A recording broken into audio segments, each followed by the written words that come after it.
ಜನತಾ ಪಕ್ಷಕ್ಕೆ, ಭಾರತೀಯ ಜನತಾ ಪಕ್ಷಕ್ಕೆ, ಭಾರತ್ ಮಾತಾ ಕಿ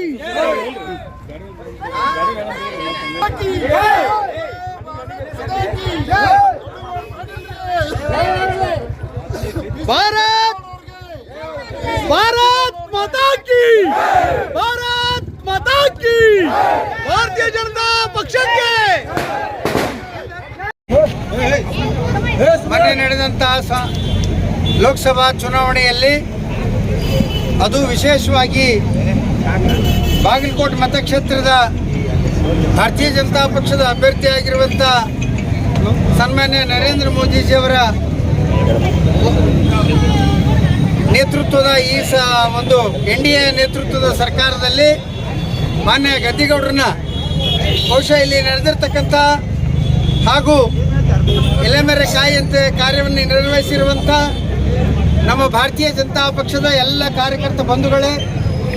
ವಿಶೇಷವಾಗಿ ತಾಯಂದಿರೇ, ಯುವಕ ಮಿತ್ರರೇ, ಹಾಗೂ ಇವತ್ತು ಈ ದೇಶದ ಅಭಿವೃದ್ಧಿಯ ಪಥವನ್ನು ವೇಗವನ್ನು ಹೆಚ್ಚಿಸಿದಂಥ ನಮ್ಮ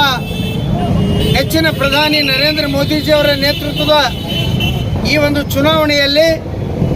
ಮಾನ್ಯ ಗದ್ದಿಗೌಡರು 5ನೇ ಬಾರಿಗೆ ಐತಿಹಾಸಿಕ ಒಂದು ಜಯವನ್ನು ತರಲಿಕ್ಕೆ ಕಾರಣೀಭೂತರಾಗಿರ್ತಕ್ಕಂಥ ವಿಶೇಷವಾಗಿ ಬಾಗಲಕೋಟೆ ಲೋಕಸಭಾ ಕ್ಷೇತ್ರದ ಮತದಾರರು ಹಾಗೂ ನಮ್ಮ ಹುನಗುಂದ ಕ್ಷೇತ್ರದ ಮತದಾರ ಬಂಧುಗಳು ಸುಮಾರು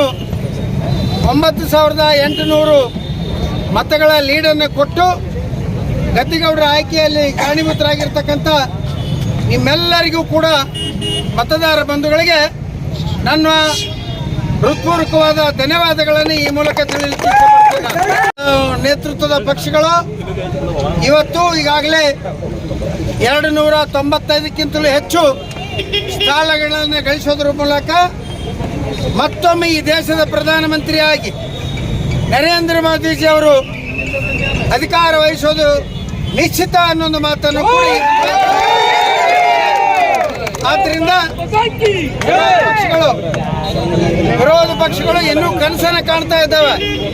ಅದು ಸಾಧ್ಯವಾಗದ ಮಾತು. ಇವತ್ತು ನಮ್ಮ ನೆಚ್ಚಿನ ಪ್ರಧಾನಿ ಮೋದಿಜಿಯವರು ಭಾರತ ದೇಶದ ಪ್ರಧಾನಿಯಾಗಿ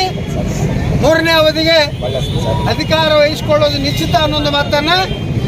ದೇಶದ ಮತದಾರ ಬಂಧುಗಳಲ್ಲಿ ಮತ್ತು ನಮ್ಮ ರಾಜ್ಯದ ಹಾಗೂ ನಮ್ಮ ಜಿಲ್ಲೆಯ ಮತದಾರ ಬಂಧುಗಳಲ್ಲಿ ನನ್ನ ವಿನಮ್ರ ವಿನಂತಿಯ ಮೂಲಕ ಅವರಿಗೆ ಅಭಿನಂದನೆಯನ್ನು ಸಲ್ಲಿಸಲಿಕ್ಕೆ ಬಯಸ್ತೇನೆ. ಧನ್ಯವಾದಗಳು.